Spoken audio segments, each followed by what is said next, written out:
go through the middle of it. They're a little bit, they're spread a little bit further.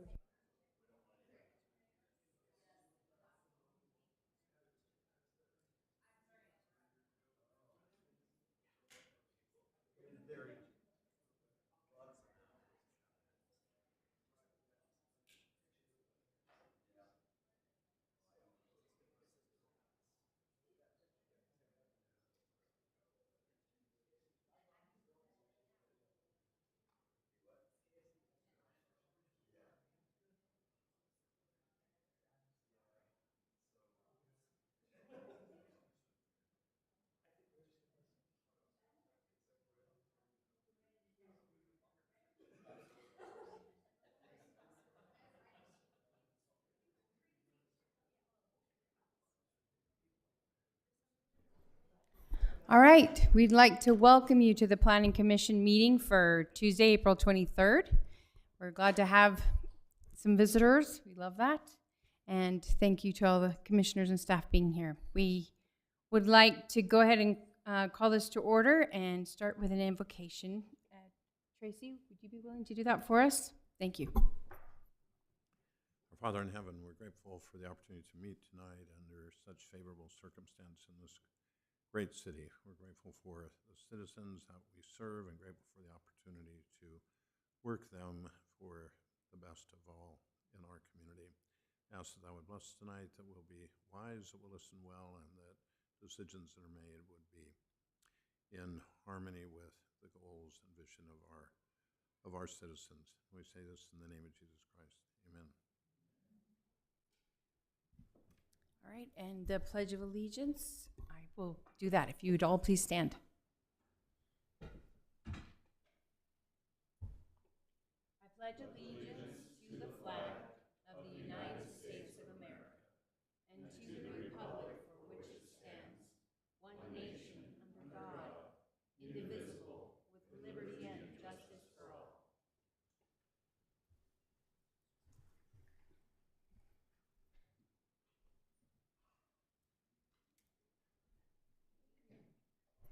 We'd like to open up the time for any unscheduled public appearances. If there is anything that someone would like to share with the Planning Commission at this time, please state your name clearly, your address, and you have 3 minutes. And we'd like to open that up to you now. And we'll close that because no one's jumping at the bit. So. All right, we've closed our public appearance. We've got our first consent item. It's the approval of the meeting minutes for January 23rd. There was some discussion about that last time, and we were told that we were going to go over those minutes and resolve that, and another one came up, actually. It states that Deborah Mon gave the invocation, and Deborah Mon was not in attendance. So we wanted to clear that one up. On which set of minutes was that? On January 23rd, that it said that the invocation was Deborah Mon, and she was not at that meeting. I don't know who did, but yes, but she's the one that brought it up to me, so I'm fine with it. But I'm just letting you know. Would it be okay if I found out who? I believe it actually was said the Chris prayer? Howden. Was it Chris? It's Chris Howden. Prayer by council.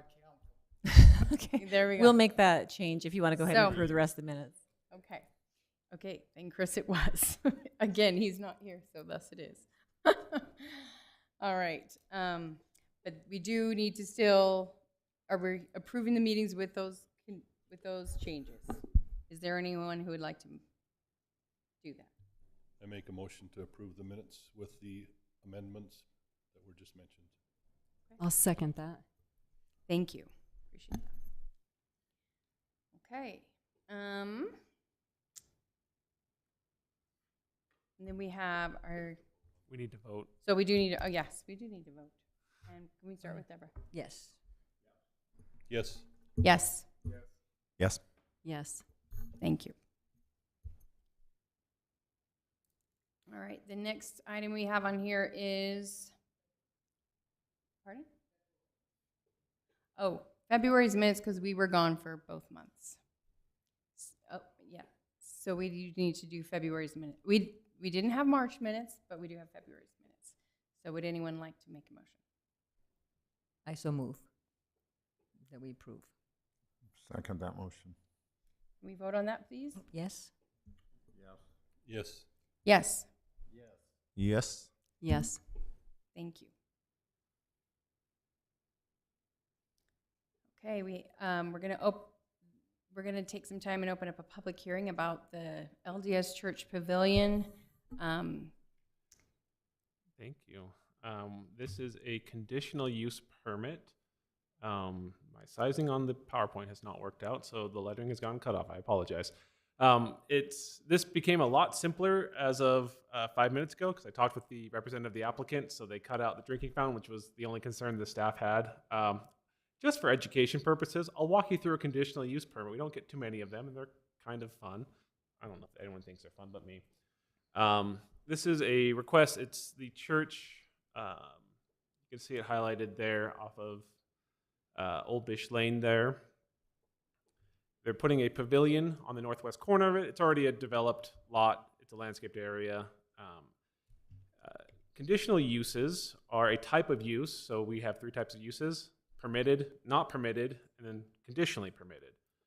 What that means is that cities can put conditions on a use to mitigate detrimental impacts from that use. However, it's still a yes. You're still required to approve it. It's an administrative decision. So as long as they meet all city requirements, you have to approve it. You have just a little bit more flexibility in what those requirements are, but you still have to spell it out in your code. The city code has a list of kind of 6 overall factors and kind of more things about how you're going to impact traffic, how you're going to impact surrounding uses, are you going to cause any environmental concerns or safety concerns with utilities. When you approve a conditional use, you actually have to identify each potential detrimental impact and how your conditions relate to that to mitigate them. In this case, we had some discussion about a drinking fountain, how we're going to protect some culinary water systems. The drinking fountain's been removed apparently, so staff actually doesn't have any recommended conditions on this conditional use permit. It's only required for this because under the R140 zone, it says churches and accessory structures for churches are conditional uses. I don't know why, it just is, so that's how we have to approve this. The Planning Commission is the recommending body on this. It will actually go to the City Council for final approval at their next meeting based on your recommendation. The only interesting thing, there is a setback, not issue, but this R140 setback standards are 30 feet from your front property line or in line with the main dwelling. This is in front of the church, but the church is not a dwelling, so as we looked at that, it seemed to make sense just to say 30 feet. So as long as the Planning Commission is comfortable with that, staff is, I think we can go ahead and move forward with this. This is all our discussion about the drinking fountain and how we had to make all those records. None of it really applies at this moment. You do have to hold a public hearing on this. We also have a representative from the applicant if you'd like to invite him up to speak and address any questions you may have. But based on the information received the applicant that no drinking fountain is to be installed, staff recommends that you hold a public hearing, accept the findings in the staff report as kind of modified here, and recommend approval with one stipulation, which is just that when they go to actually build it, they have to get a building permit and comply with building code. Any questions for me or for the applicant? Thank you, Rob. Does council have any questions? I just have one, and it's just about, I heard this is a 13-foot high, is that correct? It's a bit Below taller the than 25, that. but, oh. The max is 25. I think know. it's. I just think about neighbors, the roofs, because people always put things on the far end of their properties, I'll pull up the plans and get you a. I thought it was just like 13 or something. I thought it was pretty low, but maybe it was higher than that. It wasn't that tall of a structure. It was well under the normal accessory 25 foot. dwelling or accessory structure height restriction. Yeah, there you go. Yeah, that's probably true. Yeah, I don't have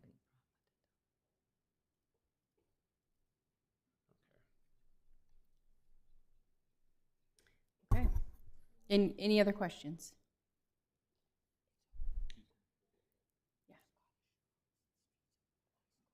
13 feet 3 inches Yeah. is the proposed height. That's cool. I'm good. Okay, if nobody else has any questions for Rob, we'll go ahead and open up a public hearing for this and invite the representative to feel free to come up and speak. and state your name and address, and you have 3 minutes. Thank you.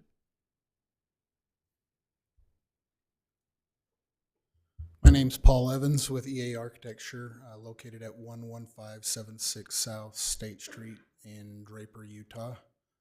I'm happy to answer any questions that you may have, but I have no further information to add to the comments.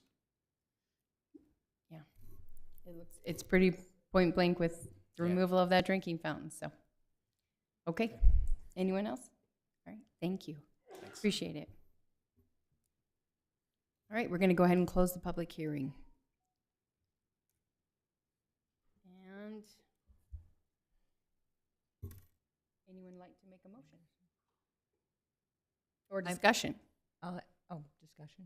Any? I'll make the motion.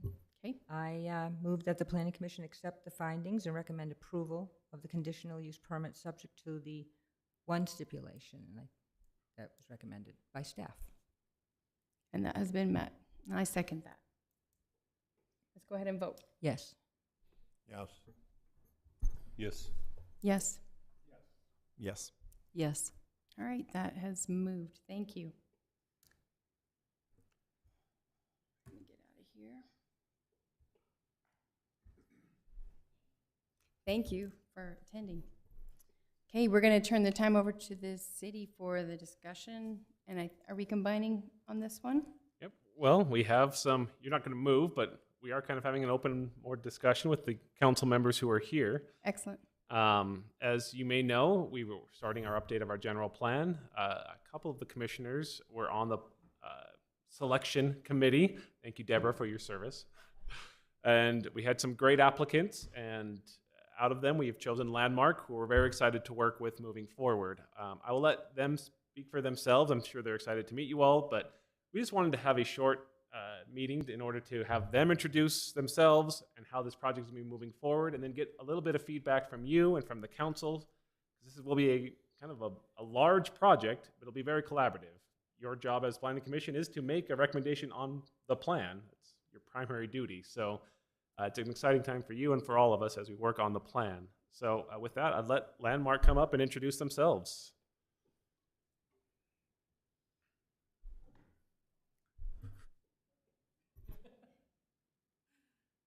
All right. Good evening. Thanks for having us here tonight. We're really excited to be here. My name's Sam Taylor, the principal owner of Landmark Design. And we're ecstatic to be working on this project with you because we did your last general plan. So we're excited to be able to revisit that and update it to your current needs and situations. So we're just really thrilled. I'm joined tonight by Aubrey Larson from our office, who is going to be assisting me with this project in a big way. And then we have a couple of sub-consultants. We have Hales Engineering, so Ryan and Josh are both from that group, and I think they've done some work with your community in the past, and so they'll be working on the transportation element of the plan and updating the transportation master plan. And then we also have Fred Philpott, who wasn't able to make it tonight, from LRB Finance, and I believe they've worked with your city on a number of occasions in the past, right, Rob? So they'll be doing the economic development and housing analysis for the plan. So that's just a quick intro to our team. I don't know if there's opportunity to project anything. If I were to hook something up, or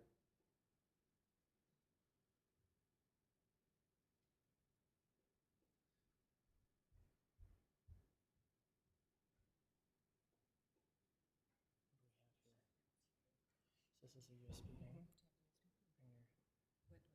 This is just a USB-C. She's got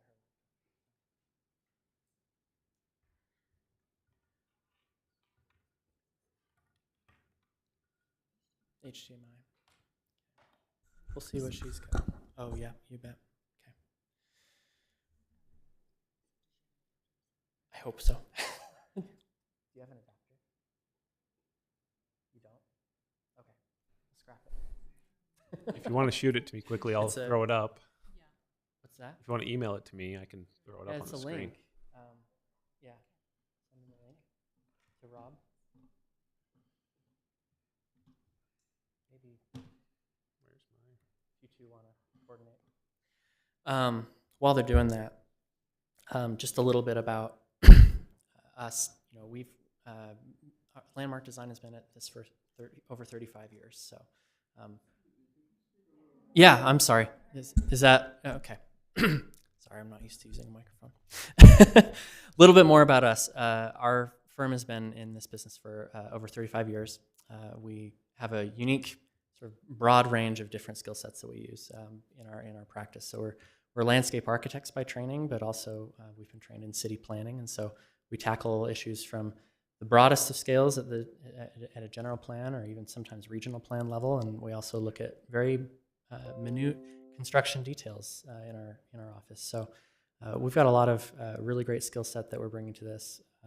We've got, you know, with our group here, they've also got a lot of experience in creating these sort of master plans for communities. So we've done a number of general plans, both here in Utah County, but also throughout the whole Wasatch Front. And so this is an exciting project for us. It's an important opportunity to reopen a general plan with the community. It's an opportunity for you to take stock in sort of what your community wants to be, what your vision is for the community. And as Rob was saying, ultimately the general plan is a product of the Planning Commission, right? So it's your recommendation to go onto the council for approval. So we want to make sure that as we go through our process on this project that we're capturing your vision, and as well as, you know, importantly, the vision of the whole community. And so there's a large public outreach component to this. So we will be using different layers of public outreach. We'll have an advisory committee that we'll be working with that hopefully a couple of you and a couple of the council members will be a part of, to kind of have more detailed conversations around our progress and how we're meeting what we're hearing from the public generally. We'll be having a series of public meetings throughout the process, 3 public meetings. The first will be looking at just kind of general questions for the public, what they sort of see the needs are in the community. The second will be kind of presenting different alternatives that might emerge from what they share with us as to where we could go with the plan, different concepts. And then the third will be a draft plan open house, so they can all come and see what the plan is. We're also going to have an online component to supplement this. You know, in recent years, we've noticed, you know, attendance at in-person meetings is somewhat tapered. People are busy; they have their lives, so we are introducing an online component for people to submit feedback in this first stage of the process. So if they're not able to make that public meeting, they can submit their comments on it's called Social Pinpoint. It's a sort of crowdsourced mapping tool that they can drop geographically pinned comments on a map, and they'll also be able to track the progress of the project on a project website. You a quick question about Yeah. that? Is it something you'd have to have an app to access? No. Or okay. Nope, they'll just go to the website and it'll be there to function, and it's Okay. it's quite mobile friendly too. So. Okay. Thank you. Yep.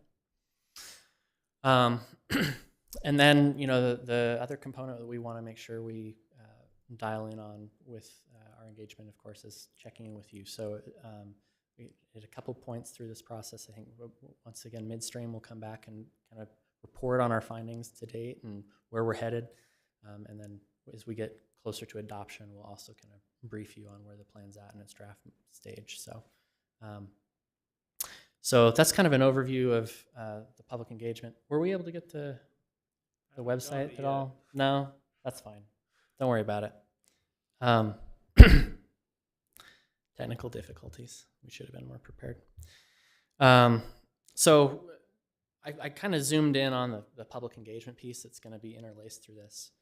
But the overall process of what we'll be doing, we'll begin first by taking a deep dive in looking at your community and existing conditions. So what is on the ground today in terms of land use, available land, where your demographics are headed, what projected trends are anticipated, what the traffic situation is, what your economic footprint is, and sales tax revenue, loss, all that sort of thing with the market analysis. Excuse me, can I ask a question about that real Yes. quick, because I'll forget? Yep. Are these going to be new traffic studies and new eyes on the ground? Or is this going to be based on past ones? I'm going to invite Ryan or Josh to come forward for that one.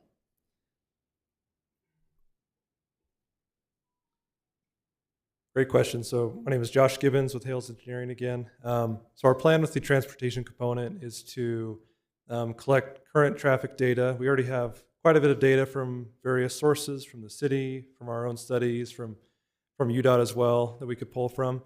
We'll use that existing data, and we'll use it to basically calibrate the current MAG model, and that's the Mountain Land Association of Governments model, which is the regional travel demand model that's used locally. So we will use new data to calibrate that model.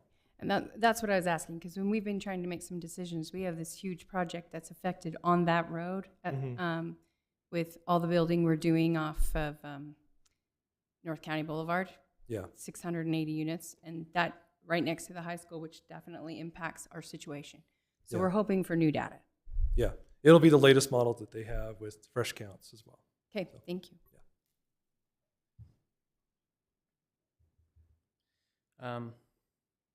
So yeah, once we review all that existing documentation, we'll run some analyses and kind of look for where the opportunities and constraints are within the community, and we'll present those findings in a sort of light report, and we'll use that to then inform our plan alternatives, what sort of direction we're headed with the plan. We're going to couple that at the same time with what we're hearing from the public to develop some guiding principles. What are the overarching themes that we want this plan to accomplish for your community? We're not coming to the table with that set in stone yet. That's something that needs to be teased out as we hear from the public. But we'll inform that with our research and analysis as well. From there, once we have some various alternatives of where things could go, we'll take those back to the public, as I had mentioned. And then from there, we'll select sort of a preferred direction to develop the draft plan. With that draft plan, we'll put it out to the public in that open house I talked about earlier. And from the public feedback we receive, we'll make some final adjustments to the plan, and then we'll bring it to you through the adoption process. So all that's scheduled to take place over pretty much the duration of the year. So I think we'll probably be looking at adoption probably late this year / early first of next year. So that's a quick whirlwind of what we're going to be doing. As far as us coming here tonight, we wanted to first introduce ourselves, but also we'd be very keen to hear from you if there are things that you have on your mind regarding this. What do you want this plan to accomplish for your community? What do you see as some of the challenges or opportunities that we should be thinking about closely? Any other thoughts you might have about how to effectively engage with your community, things that you have observed work well that we might consider, and just any other general thoughts that you've had approaching this project. So I have a question for you. and Yeah. Forgive me if I don't word it right. We'll try a couple times till I We'll get it. right. But you guys have done this multiple times, as you just said. Yep. My experience is when someone comes to the Planning Commission about a change, we usually get 10 or 20 really loud, noisy people. Yeah. That's directly affected by something. How, in your project management or your practices that you use, are you going to be able to focus on getting the concern of the entire community, not just those vocal few, how are you going to reach out to people who don't normally respond or talk to things? You get the direction I'm headed? Yeah. How do we get that input and not just listen to the squeaky wheel? Yeah, no, for sure. And that was something that was brought up when we interviewed with the selection committee as well. I think, we're trying to use multiple outreach methods to try and hit different target audiences. And one I didn't mention as well was we will have a series of focus interviews. So as we get through the early stages of public involvement, if we feel like there's a segment of the community that we're not hearing from that we need to, or a certain stakeholder, we're going to have a direct outreach to them and interview them as well. So our hope is that by using the combination of the in-person meetings, the online outreach, these focus groups, and the guidance of leadership as part of the advisory committee, that we will begin to kind of see general themes emerge. And that's what we're looking for as we go through this process, is what are the general trends that we're seeing? What are the common voices, common comments that keep resurfacing again and again? We'll certainly do our best to try and acknowledge some of the louder voices to help them feel heard. But we also want to be sensitive that we're not derailing our focus on what is emerging generally, and what we also ourselves as experts and also the input of the advisory committee feel is the best appropriate professional way to move forward with the plan. Sam, can I ask a follow-up on that? I appreciate Trent asking the question, because one of the questions we ask is about integrity of surveys. Is that how do you make sure you have good integrity? Because as we've went through surveys, I've known of some that if you want to call it, they ballot box stuff the survey, where they're going to take that survey multiple times. So I'd be interested to understand your thing. You also mentioned about you start to see trends. We just came through a unique situation in a survey we did throughout the city. We got 3,500 responses on alcohol. We saw everything online really geared and really giving us a strong indication one way, but when you got a paper survey, it showed a different trend. Now we equated that, okay, these were probably a little older residents because they didn't do it online versus those that did online. But we've had a lot of questions about integrity of that survey. We didn't know who took it. We didn't understand how many times. Now we try to have some integrity in that survey by giving unique numbers that we said to the household. I'd be interested on your survey. You could ask the same question in multiple ways to make sure that we're getting the right feedback. How do you do your surveying? Yeah, so we don't typically get in. I mean, it depends on the process and the project. For this project, we had not anticipated doing what we call a statistically valid survey, right? And that's where you contract with a survey company that will, make sure they're hitting points around all the community. Generally, a lot of our general plan process outreach, we try to ask more broad questions and not try to ask too targeted of a question that is going to, sort of pigeonhole us into a certain answer. So with that, we're trying to seek a broad variety of input and answers from that, and that's where the trends emerge. As we go through this, there might be some specific issues that we need to dive into a little deeper, and that's where we'll have a checkpoint, I think, with our advisory committee and say, how should we best address this? Is this something that we need to dig a little deeper and we'll and there'll be one, and I think if I share this with everyone, there's going to be one area in our city that I guarantee that the economic development's going to hit. Yep. We're going to have everyone saying, okay, this is where we need to put density. It'll be a Longhorn Field. There's one meeting, our alcohol brings them from everywhere in the city. When we had our Longhorn meeting about the developer, Trent, you bring up, is it only those 17 in the backyard? No, they came from everywhere in the community because that's our entrance into Highland. It's what everyone sees. And so one of the things I'm hoping out of the general plan is we are able to get a vision what to do there. And and we can kind of give that. The developer knows that if he brings something, we're going to feel that we're going to get 250 people here, but we want to try to give a vision what the residents want to see there. And that 80 acres there, that's also what that property owner would like to understand. What could he bring? Because anything he brings in doesn't seem to move forward. We just get a lot of residents saying, no, just keep the cattle. And so do we need it for economic development? Is that we're probably going to find somewhat commercial there, but we're going to find that we're going to have another. They don't want that commercial development. I mean, sure. That's going to be what we need to understand. And then the council and the planning commission will have to give some good input as they make that suggestion. That will be one of the areas that is going to be a hotbed. I already know that every target, you're going to say, hey, we've got car counts here. We've got We got a commercial corridor, but then you have the residents over here. We need to understand, is this really what they want there? And I think the council knows that. That's been the biggest question. Go, what do we do there? Yeah. Yeah. I mean, this new LDS temple that got announced, got to be a little careful, but that was probably a site that was looked at. When we had EO Sickness or the new fitness place that's come over by Smith's, they looked there at that location. We've had sports centers. We've had, we've got to give that vision. So, and I think it's everything, but that also comes into your roads as we talk about that. I'm excited, to be honest. Your team of Fred Philpott and of Hell's Engineering, I have confidence in your team. You have a good team you've put together, so I appreciate you putting the team. Some of it, my question is timing about the studying, how we're going to be able to find out really what the residents are wanting. So yeah, I think and one thing that will help in really teasing out what residents want in a situation like that is, we often use a lot of lingo and jargon in planning, right? And people don't necessarily know what that means in every instance, right? They hear the word density and it can go a million different ways, right? What people consider density. That's just an example, right?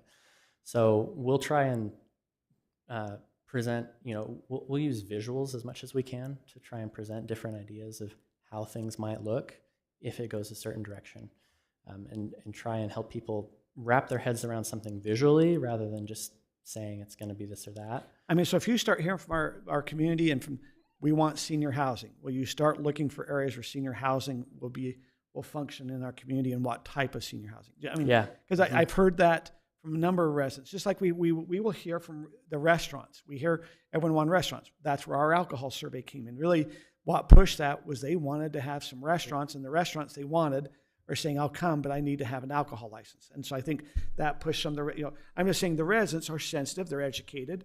Yeah. We got to help understand, I don't know if they want to have high-rise apartments, but they might be okay with some senior housing. Exactly. And so that's what we've got to figure out. Yeah, and we want to put all the options out there and then whittle it down from there. Can I say something really quick? I just think it's really important that we don't discount passionate residents, because a lot of times there's something to it. It's not always a squeaky wheel situation, and a lot of people come out and take their time to tell you how they feel, and I think it's important to be respectful of that, because a lot of the time nobody comes to these meetings. Exactly. So it's really nice to have people come. And they're representative of a bigger group. No matter where you lie on the issue, they still represent a good portion of residents. And on that note of a good survey, we have a different population. We've got some booming new young areas, and we have some older areas, and it is the empty nester older areas that is not responding to the online things as much, of course. And so having things in paper version as well is important in Highland to get an accurate input here. That is definitely a characteristic here. Yeah. Well, and we'll work with your staff to make sure that we're leveraging what tools you have to kind of get out to those people. I'm sure this is not the first time you've made an outreach to those people via paper, right? So we'll try and utilize those avenues as well.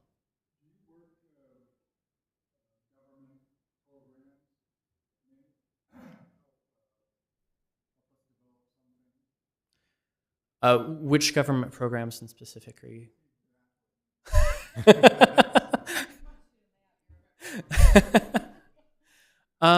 I think we definitely make recommendations for the city to the city of certain programs that they could work with and partner with. That's generally an outcome, especially from our housing chapter and the economic chapter at times. And I wish Fred was here to speak more to that one a little bit. But we don't necessarily make that outreach as part of this process, but we'll make recommendations for some future partnerships that could be beneficial to the city. So, Sam, what areas of the plan do you anticipate need the most TLC? I know just reading through it, a lot of it is pretty good, as it is, and won't need to be touched too much. But I know there's going to be other areas that are really going to need a deep dive. What do you see? I think that you're a community that's nearly built out, right? And so a lot of maybe the vision for land use has sort of been accomplished at this point, right? there's not that much developable land left, right?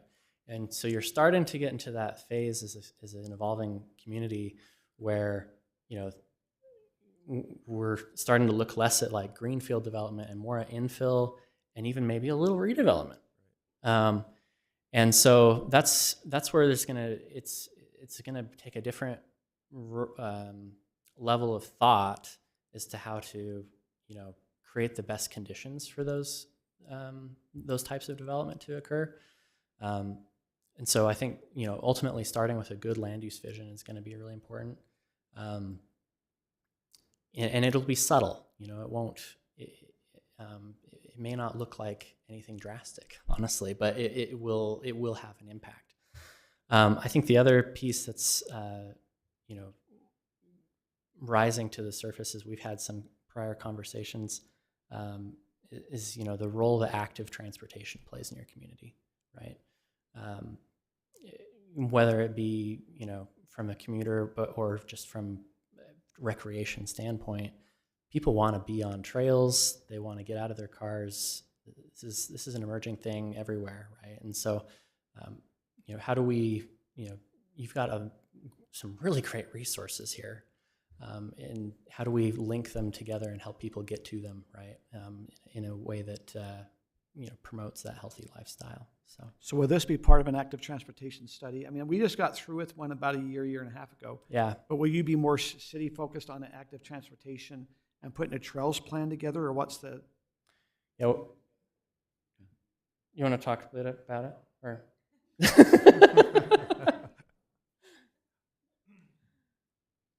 Yeah, I think there's already been a great plan put together for active transportation, but we want to weave this general plan with that and see if there's any gaps to fill to any, you know, any additional trail connections or pedestrian improvements we want to look at as part of this. So we'll add to it. Okay. And I'm going to speak for Chris, who's not here, who's very concerned that the trail system is actually eyes on the ground because of incline terrain that makes it not feasible. Some of the things we've had on the plan before, it's not really one cost-effective, feasible geographically. So we're wondering if that's something, are you guys going to go off of what you see on a map that has been put out there before, or are you guys going to investigate the locations? We'll do both, certainly, and that's the benefit of having a local team. We're, you know, Hales is based out of Lehigh. We're very close, and we plan to be in the city, you know, doing the counts, but also looking around at potential improvements as we make recommendations. So we have the LDS Temple that's been announced, a location here in Lehigh, which is going to bring a lot of traffic that way. But right between that, there's a trail corridor for lots of mountain biking. That is a big deal for a lot of the schools and the communities around here that have teams. They use all that. So we just want to keep these things that are unique to our area and available and a point of interest. yeah, makes sense.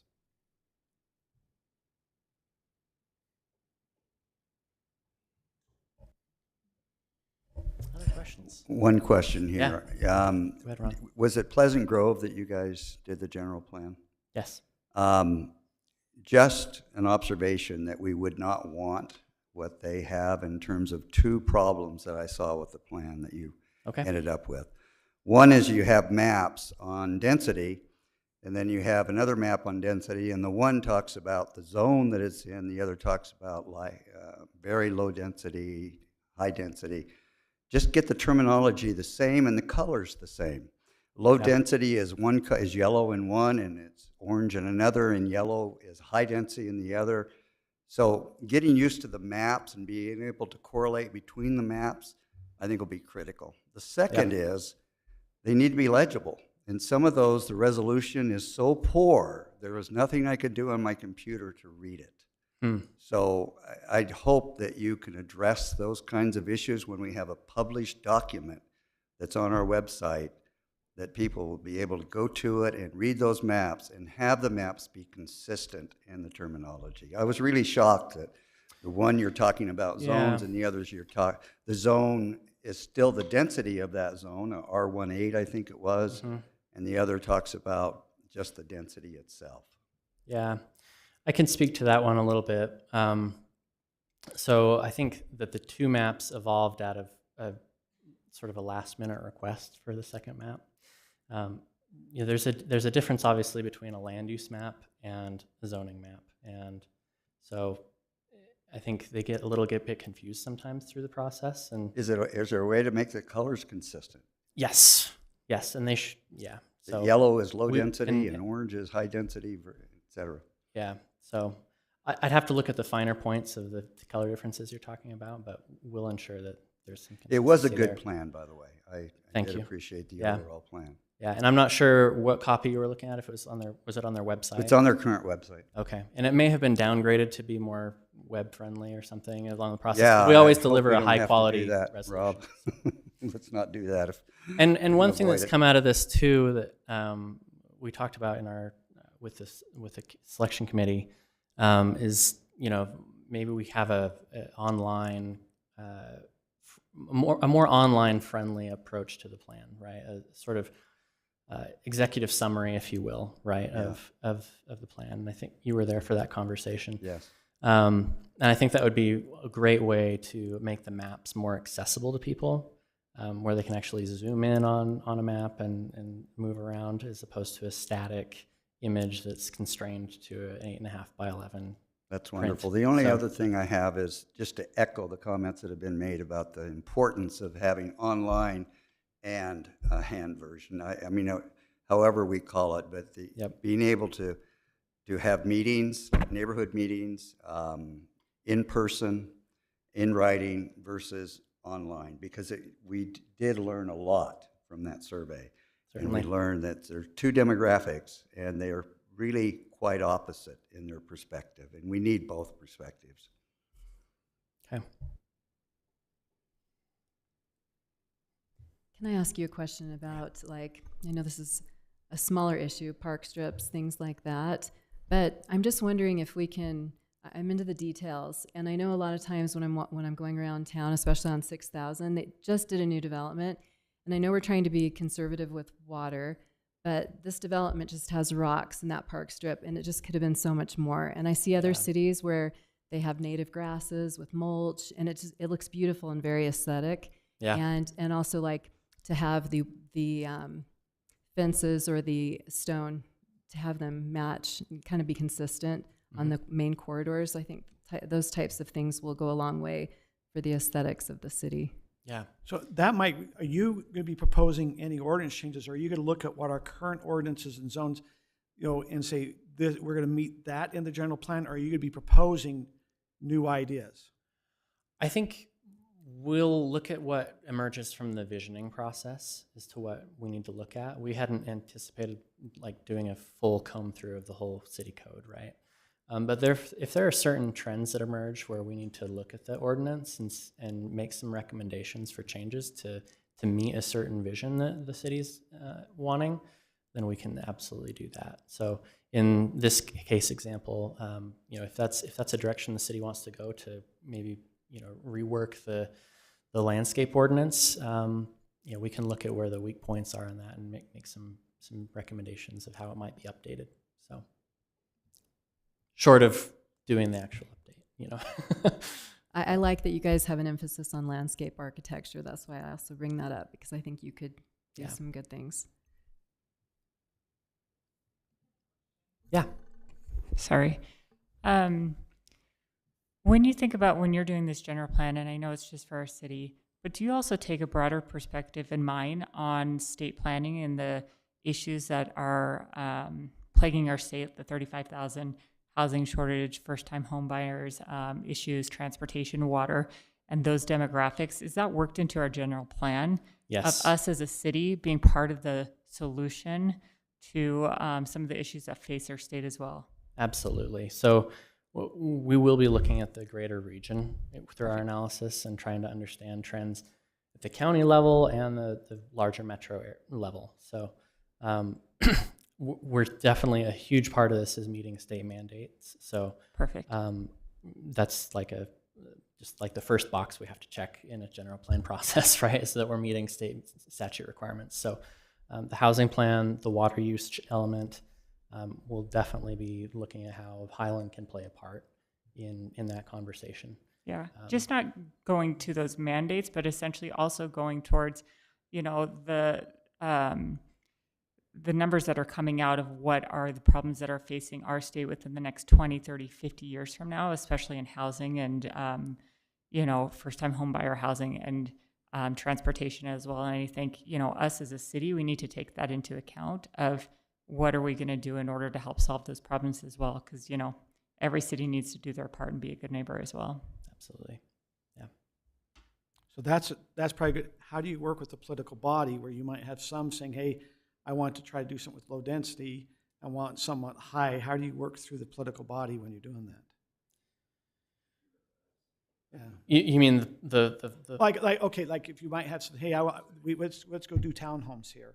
Mm-hmm. You might have another section of the city council or planning commission that says, no, we don't want townhomes there. How, are you only going to be presenting what comes back from surveys? And I understand the voting and any zone change has come through the bodies, but. Yeah, ultimately, the decision to, adopt the plan as presented is the decision of the legislative body. So, we'll present our best recommendation, but, ultimately there is this opportunity where, it is left to kind of leadership to decide how they want to approach it.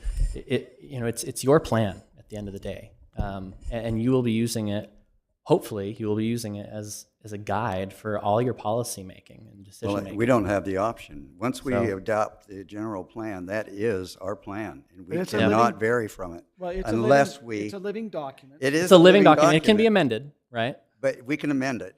Yep. But we're still, that's saying this is the direction that You're giving we, and consensus, public and leaders, by consensus, agree on.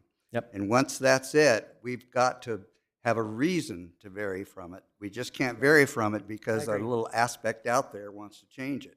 Absolutely. It's an important document that we need to understand the power and significance of what it is, so that when we put the effort to make it right, that it is right by the time we get there. Here's, as a political body, you brought up about the 680, I think it was 680, some of the highest density areas we have is town center and over by the high school. Yep. And everyone goes, well, how did you get that zone approved over by the high school? Well, guess what? It was in the general plan. It said that mixed use should be in the general plan there at that area. So as they came in, we're going, they signaled it in the general plan in 2008. So as it came about in 17 and 18, we're going, we enacted the general plan.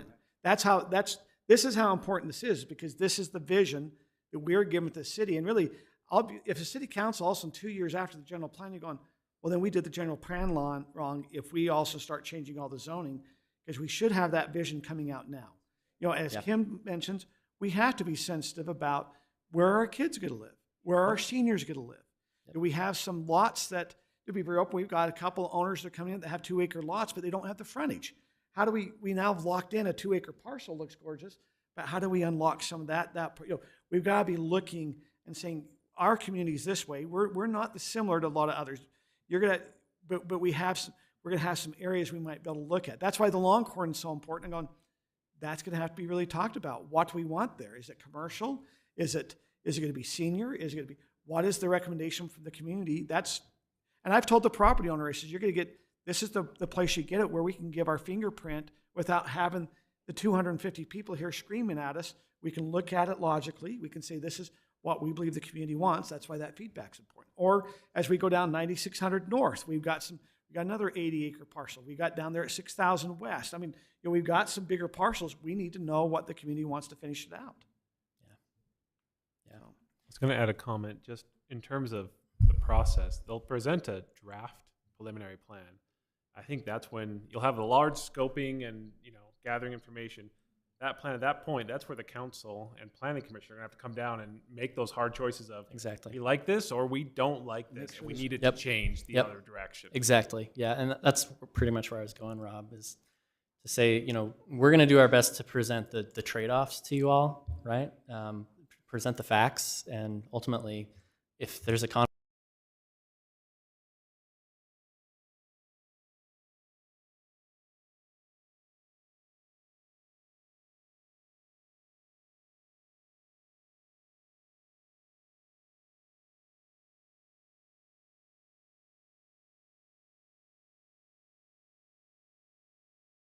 we need to know And I'll say what's this, happening you there. bring that, I know the planning commission, you wanted to start working on ADUs. The reason you wanted to slow it down is that's part of our plan, that we are meeting the affordable housing. So if we try to jump out, we're going, well, hold on, that was one of the things we're doing to try to help meet that. You know, and it's like if we start bringing some other things, that's part of our plan to meet some of those requirements. If we jump too far ahead, we're going, okay, we just lost, we gotta now bring something else out of our bag to build that. Does that make sense? It wasn't the idea, it was bad. That's what I'm It was just concerned the about. timing was off, because we're trying to meet that part of our affordable housing, plan, and we didn't want to use that carrot at that time.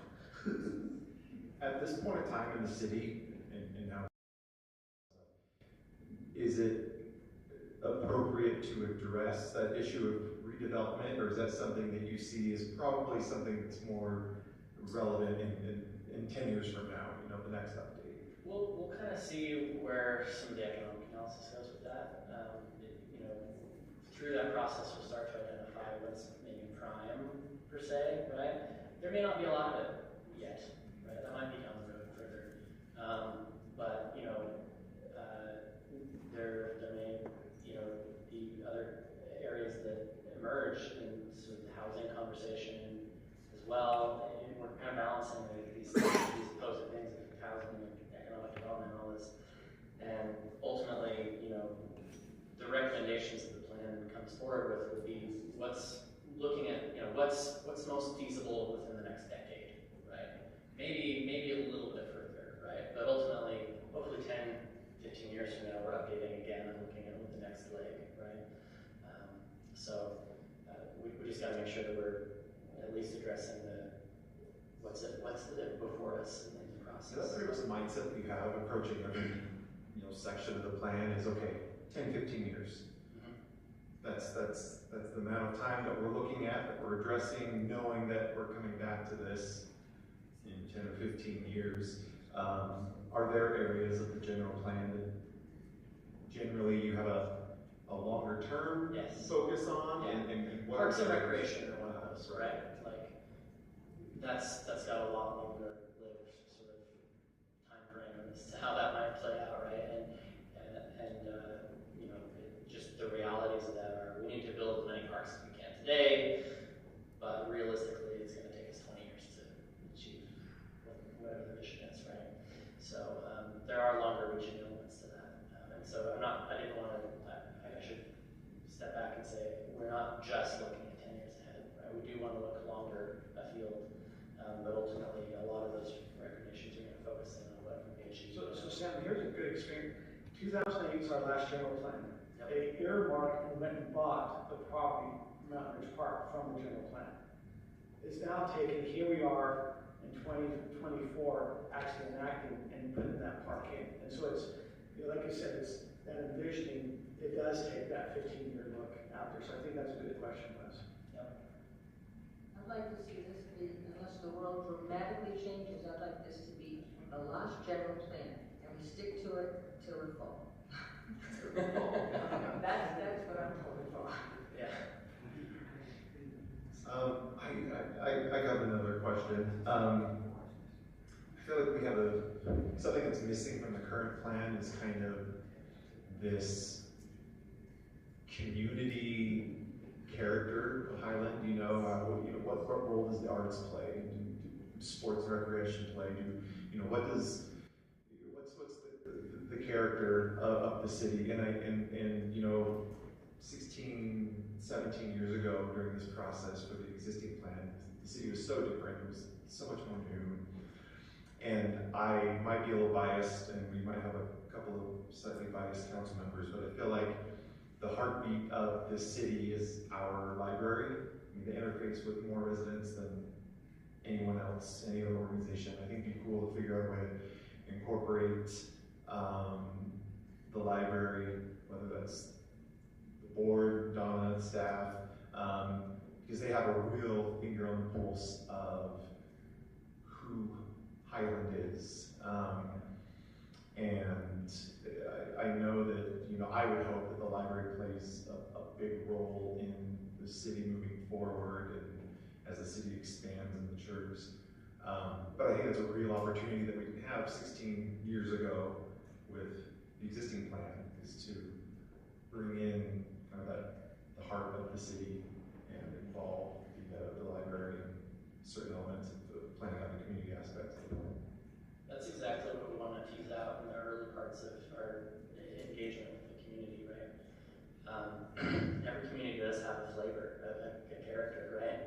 And there are a lot of things that we're similar on, just by nature of living within our region. But there are definitely some distinct differences that each community has, and we want to learn what that is early in the process.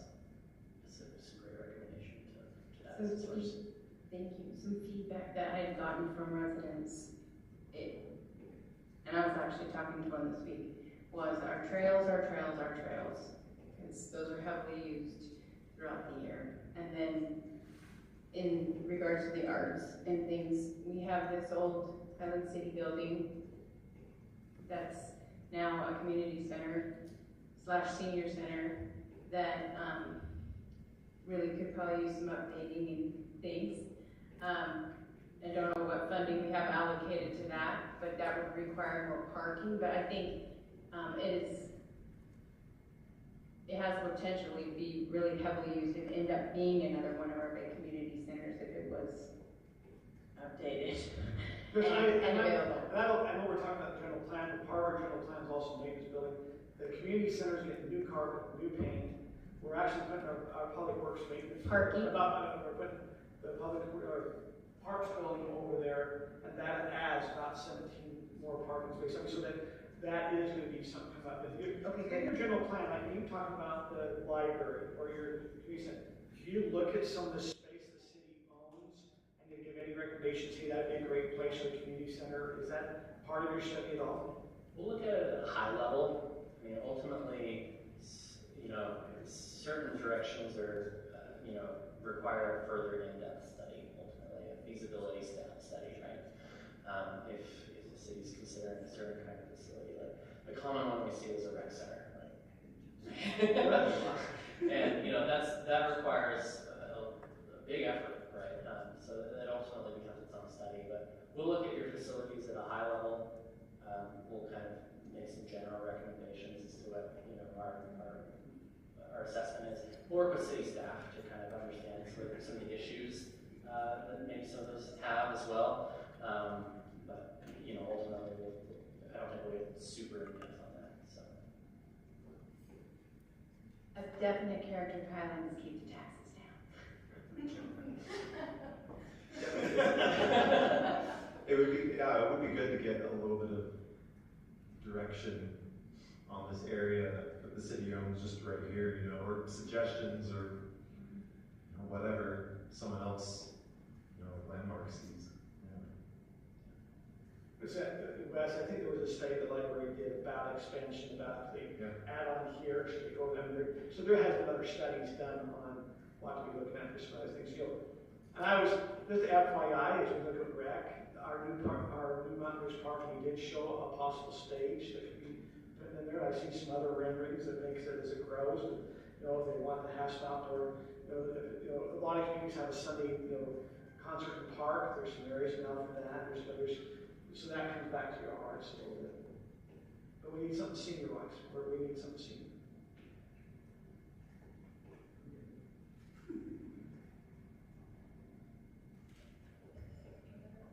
I want to echo what Wes was talking about. My biggest wake-up coming to the city council was the library. I had no concept of, if you would have asked me, I would have said libraries, 10 years, 20 years, they'll be gone. They'll be what's left. I mean, it is amazing the things that they're doing and the pulse that they have on the city of Highland. And I could not agree more in terms of how do we pull them into this process so those voices could be heard. And ultimately, I do hope we end up with an extension head-on to the library, or maybe a separate building, a nice new building. But the library is a big part of the voice of this community, and it's one that's already organized. It's there, we just have to tap into it. I mean, Donna has a couple of feasibility studies in her pocket. I think she has them at all times. She does. On her person, as far as expanding and what to do here and right there. So, Donna's the library. We definitely want to connect. Any other questions?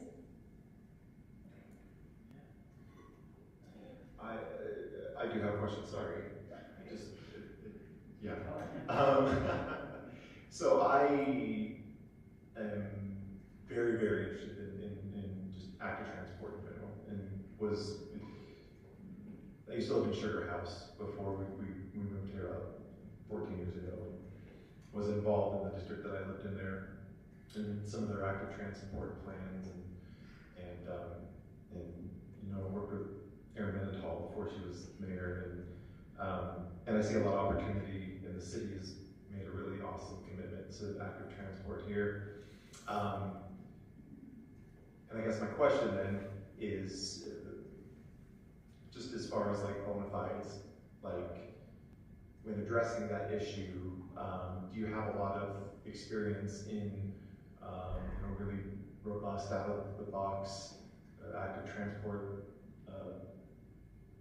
plans and accommodations for cities, that vary, between the needs of a city that, or do you have something to bring in that kind of, oh yeah, that's in their wheelhouse, they are apprised of, what other cities around the nation are doing,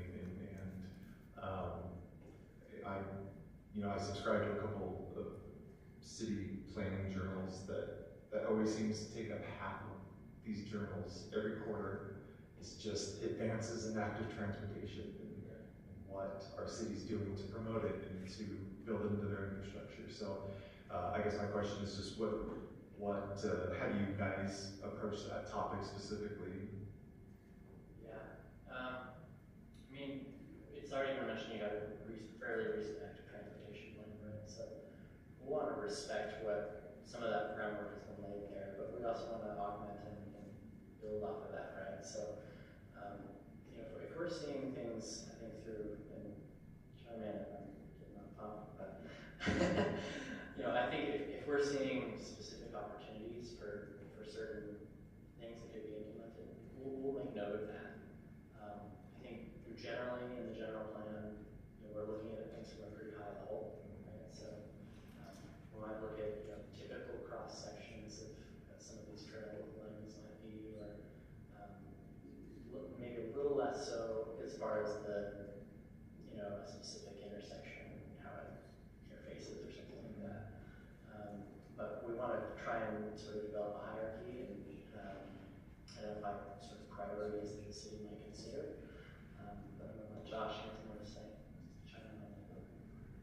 Yeah, just add one more thing. I think the focus we usually take is to make sure we address the full kind of spectrum of people that use trails and bike lanes. You get the commuters, you get the people that are doing recreation. So that would be our focus, is looking at all the options for as far as bike lanes or trails, as far as the widths of those, to make sure it accommodates all the commuters that we expect and see on the road, but also families that want to get out and recreate together. So that's all I would add, is that we look at all the options, and it's been a hot topic lately at all the conferences we go to, as far as the tools that are being used nationwide and locally as well. So we'll look at all of that.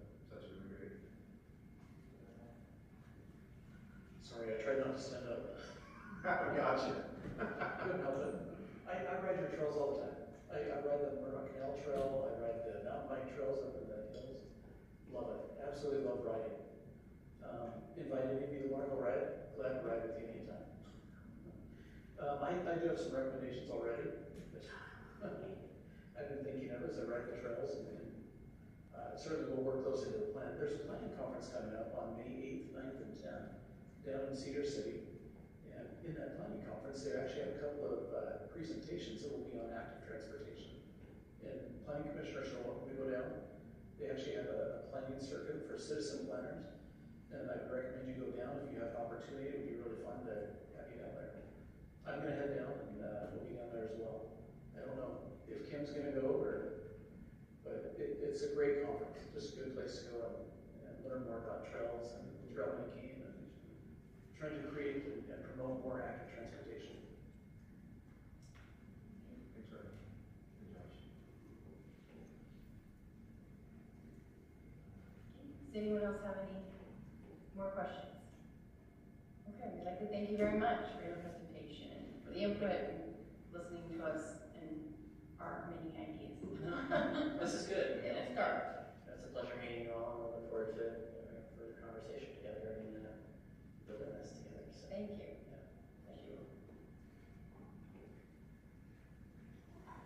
Okay, some of our staff communication items. We have a future meeting. Future meetings are April 30th, City Council, with a budget workshop at 7. And did you want any planning commissioner? What? Just a lot of budget meetings. The big one, if you wanted to come, is May 8th. There's kind of the open house on the budget and kind of other things going on in the city. We'll be here at City Hall beginning at 5. But Thank you. it's budget season. Okay. I don't know if that 8th is so much of a budget open house, I think it's just an open house, I think it's the city open house. I might put budget on there because I had budget on my mind. I think it's more Okay. just the city open house. Okay. So May 7th is the City Council at 7. May 8th is the open house at 5. Do you know how long that will go? 5 to 8. 5 to 8. Okay. And May 21st, City Council at 7, and May 28th, Planning Commission at 7. Thank you.